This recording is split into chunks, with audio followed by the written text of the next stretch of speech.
Baiļu sajūta grūtniecības laikā. Risinājumu piedāvā Biobanka Cilmes šūnu banka. Par nabas saites asins un audu cilmes šūnu paraugu paņemšanu dzemdību laikā un saglabāšanu kādā no Latvijā esošajām cilmes šūnu bankām mēs esam šķiet šajā vismaz online TV sezonā runājuši patiesi daudz, arī Māmiņu klubu raidījumos. Un vismaz man gribas teikt, ka es pēc tikšanās reizēm ar speciālistiem šajā jautājumā esmu kļuvusi daudz zinošāka. Skaidrs, ka noteikti ir arī vēl lietas, ko pārunāt, bet šodien mēs runāsimies jau mazliet tādā citā līmenī par šo tēmu, jo pie manis ciemos ir Inga Bērziņa, psiholoģe, un Inga arī 5 bērnu mamma. Jā, labrīt! Labrīt. Un šodien mēs aprunāsimies par baiļu sajūtām, par bailēm, kuras nereti piezogas un šķiet ir pilnīgi normālas gaidību laikā, kā māmiņai, tā arī tētim topošajiem noteikti. Un par to, kā šajos gadījumos, jo īpaši, manuprāt, grūtniecībai ritot jau tuvāk noslēgumam, tās bailes tikai kulminē gan par dzemdību procesu, gan par bērniņu, kas nāks pasaulē. Kā tajā var palīdzēt Cilmes šūnu banka un kā mēs varam varbūt sevi psiholoģiski tādā veidā arī nomierināt, ne tikai pierādām medicīniski? Paldies, Rūta. Tu tiešām pieminēji man ļoti svarīgu atslēgas vārdu par to, ka mēs jau esam daudz, vecāki šobrīd jau diezgan daudz ko zina par Cilmes bankas, nenovērtējumām. Mūsu, Cilmes šūnas ir tā nenovērtējama dāvana arī bērnu dzīvības un veselības ziņā, jo ir arī tādi gadījumi. Un tiešām vecāki kļūst arvien informētāki, izglītotāki. Paldies par to, ka jūs to pamanījāt. Tā kā par to varam it kā nerunāt, tā ir tiešām unikāla iespēja. Un par bailēm tu minēji. Un tad man jāsaka, jā, kā 5 bērnu mammai, tātad 5 grūtniecības.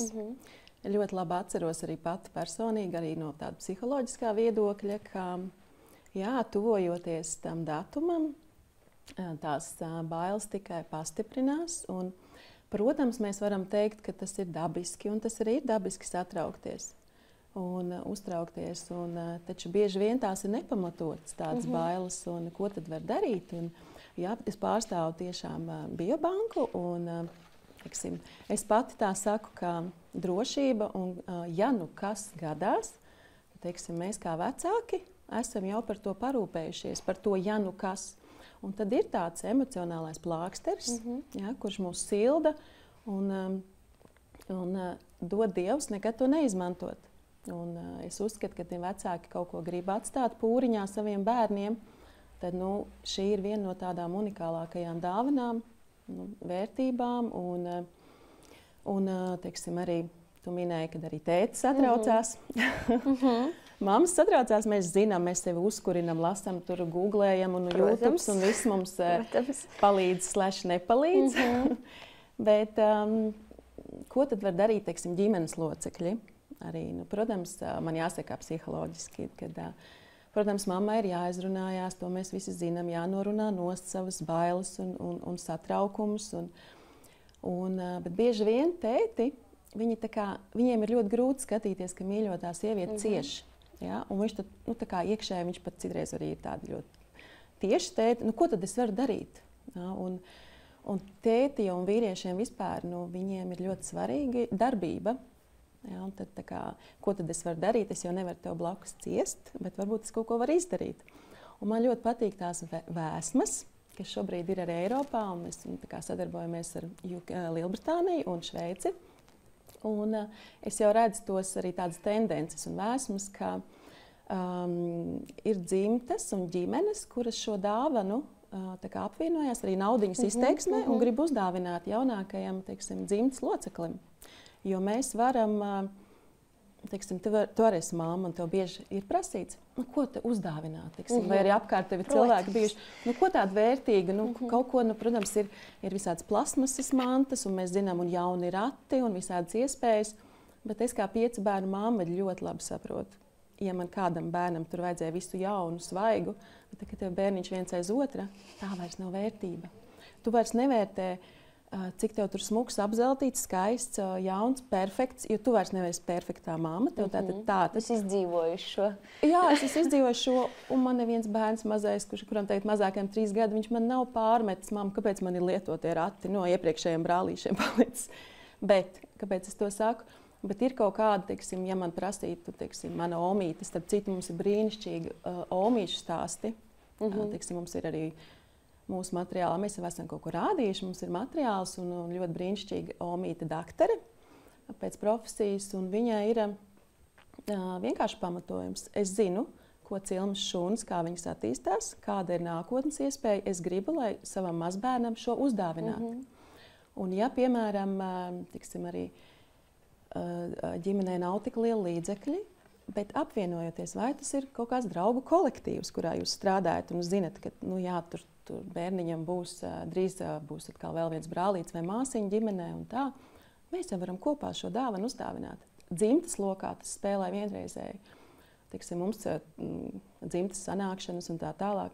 Mēs varam to naudiņu salikt kopā un šo vērtību, manuprāt, tā ir nenovērtējama dāvana. Jā. Un to, ko es tagad arī nesen pamanīju, un varbūt arī to es redzējusi, ka internetā tagad sociālos dažādos tīklos ir brīnišķīga sieviete, tenisiste, jauna sieviete, kurai ir skāra onkoloģiskās slimības, tiek vākta naudiņa viņas ārstēšanai, un viņas stāsts ir tāds skaudrs, jā, tur veselīgs dzīvesveids un tā tālāk. Un mēs neviens neesam pasargāti no tā. Un kas ir cilmes šūnas arī, teiksim, arī mums kā vecākiem, ja par to atbilstību, tu man pirms tam prasīji arī par to atbilstību, teiksim, brāļiem, māsām, kam vēl mēs varam izmantot. Mēs varam izmantot arī saglabātās cilmes šūnas pēc gadiem paši sev. Teiksim, tā kā es arī pat esmu kliente šim pasākumam, un man ir padziļināta interese arī kā vadītājai, un es skatos jaunākos pētījumus, tad teiksim, ir Ozijs Osborns, jā, mūziķis, kuram meita šobrīd ir publicējusi brīnišķīgu stāstu, tieši kā cilmes šūnas, viņa Parkinsonu, jā, kas ir senioru slimība, Alzheimers, Parkinsons, kas ir ļoti populārs senioru slimības, tieši tiksim, pacēla viņu. Viņa jau uzskata, ka tikai ar cilmes šūnām, es tā nedrīkstu vēl skaļi teikt, bet tūlīt medicīna to visu pierādīs, un tie vecāki, kas būs, teiksim, parūpējušies uz priekšu, būs tā kā vinnētāji. Un vēl viena tādi, tie reālie stāsti, ka ir jau viens bērniņš, pieņemsim ar autismu, viņam ir 5, 6 vai 7 gadiņi, un tad, teiksim, ir grūtniecība ar nākošo bērniņu. Un tad vecāki griežās un jautā, vai mēs varēsim no šī jaunā bērniņa saglabātajām cilmes šūnām tūlīt palīdzēt šim. Un jā, tā ir tā, šobrīd tas ir tas instruments, kā jau šobrīd tu vari palīdzēt jau savam vecākiem bērniem, kuram ir, teiksim, kaut kādas saslimšanas. Un es nezinu, šobrīd manā draugu lokā nav nevienas dzimtas vai ģimenes, kur nebūtu kādas onkoloģiskas pelēkās lapas. Un tā tālāk, un tā kā medicīna attīstās ļoti strājiem soļiem, tad ne tikai pie onkoloģijas, bet arī pie dažādām asins limfomām un asins visām vēža formām. Un tas jau tagad šobrīd tiek pielietots un ir ļoti pozitīvi rezultāti. Un tāpat arī bērniņam var gadīties ļoti jebkas. Mēs zinām, es pati pa laikam esmu bērnu slimnīcā, vai kāds bērns ir lauzis mans roku vai nokritis, vai vēl varbūt kādas operācijas bērniem, tad atjaunot organismu. Un tad jau arī tās māmas bailes, arī, ja mēs to esam saglabājuši, tad kas? Tad mēs varam paņemt no plaukta un pielietot simboliski, es saku. Es gribu tev vēl jautāt, kā 5 bērnu mammai, un tas nozīmē 3 reizes, vai cik sanāk pieredzējušākai, un izmantot šo iespēju to pajautāt. Vai ir taisnība, vismaz tavās sajūtās, vai tā ir bijis, ka ar katru bērniņu tas gaidību laiks kļūst tieši varbūt nevis mierīgāks, bet šajā ziņā, ja mēs runājam par riskiem, teiksim, ko var sagādāt pats dzemdību process, grūtniecība, ka tas kļūst bailīgāks, jo tu apzinies tās iespējas vai tos scenārijus. Jo tad, ja tev ir, piemēram, kā manā gadījumā, 2 tiešām ļoti jaukas dzemdības piedzīvotas, tad Es varbūt nevaru runāt par ārkārtīgi kaut ko tādu paliekošu traģisku varbūt nospiedumu no tā. Un savukārt, jo tev ir vairāk šīs pieredzes, jo vairāk scenāriju. Man ir prieks, ka tev ir tāds stāsts, un katrai mammai viņš ir savs. Protams. Un man ar 4 bērniem es arī līdzīgi, un es aizdejoju ar 5. bērnu. Vienkārši, kā es teicu vīram, es aizbraukšu mazliet padzemdēt. Un es sapratu, ka tā bija arī mazliet mana augstprātība, un man likās, ka, ja 4 ir tik viegli, tad 5. jau arī būs tā viegli. Ar 5. bija vislielākās grūtības, un, protams, es pārāk negribu to savu stāstu stāstīt, bet man arī bija, teiksim, kāda riska faktori, tā skaitā tāds vecums nosacīti, jā. Un, jā, es jebkurai mammai teiktu, ka nevar pieķerties pie viena scenārija, ka būs tā. Teiksim, mans gadījums arī man pašai pierādīja, ka tā tas nenotiek. Un tās baiļu sajūtas, ko tu mini,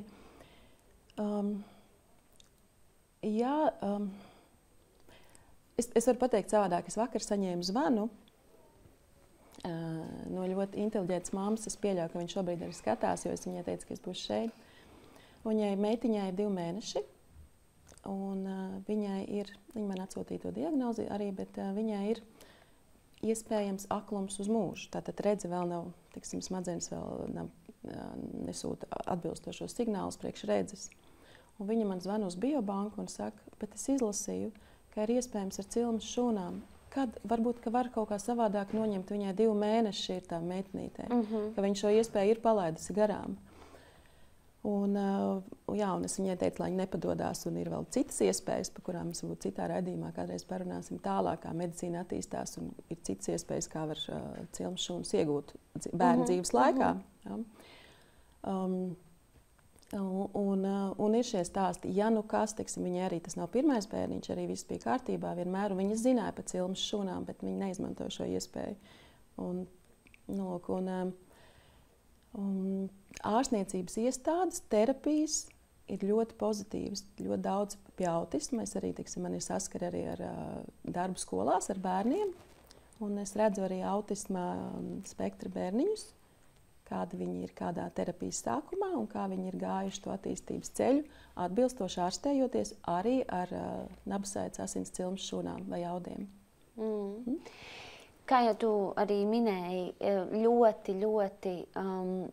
šis process ir straujā attīstībā. Šķiet, tas, par ko mēs varējām runāt pirms 2 gadiem, vairs šobrīd nav, nevis vairs nav aktuāli, bet tas ir, viss ir paplašinājies daudz vairāk, izzināts daudz detalizētāk. Un tā, kā tu redzi, varbūt, kā tas turpina savu attīstību ar vien straujāk ejot uz priekšu? Man ļoti patīk Elons Musks, kas ir Teslas dibinātājs un viss kosmiskās raķetes, un visu mēs to zinām. Un, tāpat es varu pateikt, ka arī medicīna tāpat turpinās. Un, ja par cilmes šūnām, tad es varbūt pieminēšu viens no nākošajiem tādiem jau drīz pielietojumiem, un mēs tagad tā varam jau varbūt pateikt, un tās būs cilmes šūnas no zobiem, no piena zobiņiem bērniņam. Tātad bērniņam 7 gadi. Tad, kad tie zobiņi sāk krist ārā, kam ātrāk vai vēlāk, tur iekšā ir ļoti vērtīgas vielas. Bet tas ir nākotne, un droši vien kādā no nākošajiem raidījumiem tas ir ļoti interesanta tēma.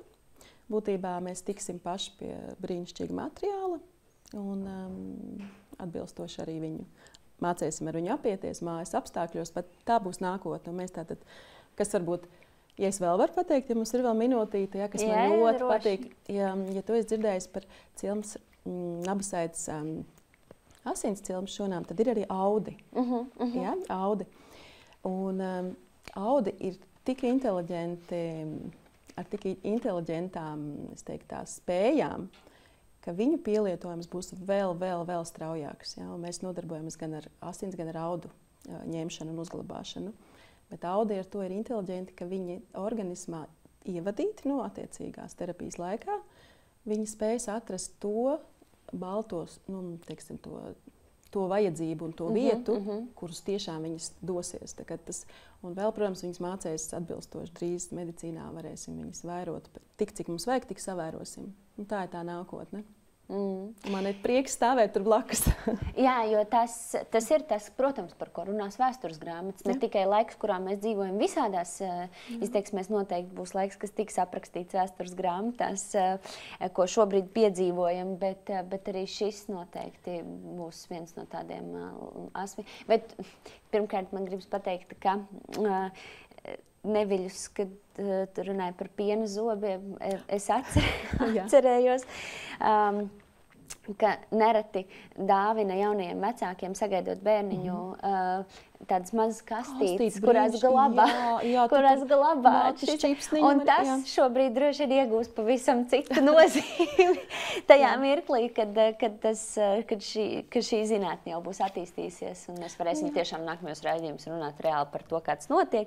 Tā viena lieta, bet otrs, ko es gribu jautāt, vai tev ir tāda sajūta, ka mēs varbūt arī mūsu jau dzīves laikā piedzīvosim, ja mēs atgriežamies pie tās nedrošības un bailēm par grūtniecību un dzemdību norisi, tādu mirkli, kad mēs varēsim pilnīgi drošu sirdi doties uz dzemdību nodaļu vai namu un domāt, lai arī kā būtu, es esmu sevi nodrošinājis un savu mazuli un varu būt par visu droši. Nu, zini, es uzskatu, ka nekas nav stiprāks par dabu un dabas spēku.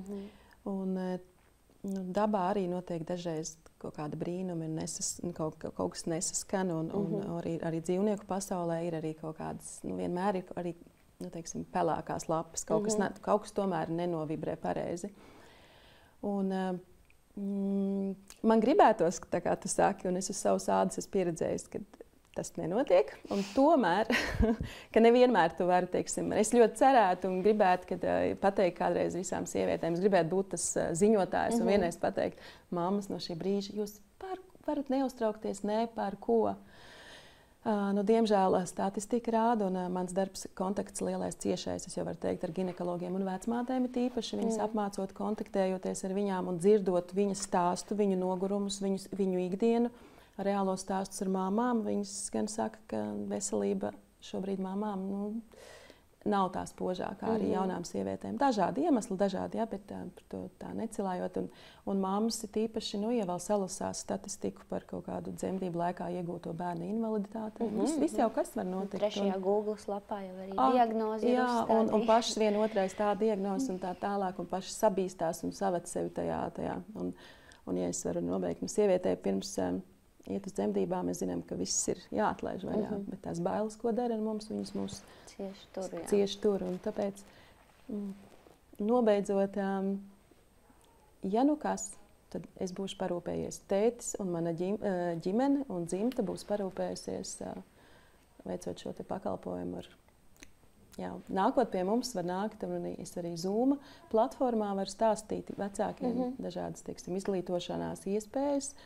Un nebaidīties vecākiem, vienkārši vērsties ar jautājumiem. Varbūt es nevēlos varbūt es negribu būt vēl šogad vecāks, bet es gribu saprast, kā tas būs, kad es būšu vecāks. Un tad ja es varu vērsties pie vecākiem, tad, kā Pēters Kļavējs, viņu atļauties nocitēt, tad viens no viņu tādiem, manuprāt, ļoti vērtīgiem aicinājumiem ir, ja tu esi vecāks, ja tu gribi kļūt par vecāku, un ja tev būs bērni kaut kad savu vai adoptēti, nav tik svarīgi, tad tu visu mūžu turpmāko ar šo soli tev ir jāsaprot, ka tev visu mūžu ir jāizglītojās. Un bērnu veselība, kā mēs zinām, mēs stāvam viņu sardzē par saviem bērniem visu mūžu un stāvēsim. Tad kāpēc neizmantot to, ko mūsdienās tu vari izmantot, lai iegūtu šo te vēlamo sirdsmieru mammai un savai ģimenei? Mierīga mamma, mierīga bērniņš un otrādāk mantra mūžīgi mūžos. Paldies tev šodien par sarunu. Es domāju, ka mēs tā Neviļus no bailēm par dzemdībām un grūtniecību aizrunājāmies līdz brīnišķīgam piedāvājumam dāvanu sortimentā. Kaut kādas negaidīti, varbūt pat tādā veidā vai ne, aiznes mūsu sarunu. Tā kā tiešām varbūt tāda doma, ko likt aiz auss, tas nebūs varbūt. Tā ir arī iespēja. Jā, tieši tā. Nebūs tā parastākā iespēja, bet ļoti, ļoti vērtīga. Ļoti vērtīga. Paldies, Rūta, ka uzaicinājāt. Biobanka ir atvērta jebkurām sarunām un vecākus aicinu rakstīt, zūmosim kopā, mācīsimies kopā un audzēsim, sargāsim savus bērnus.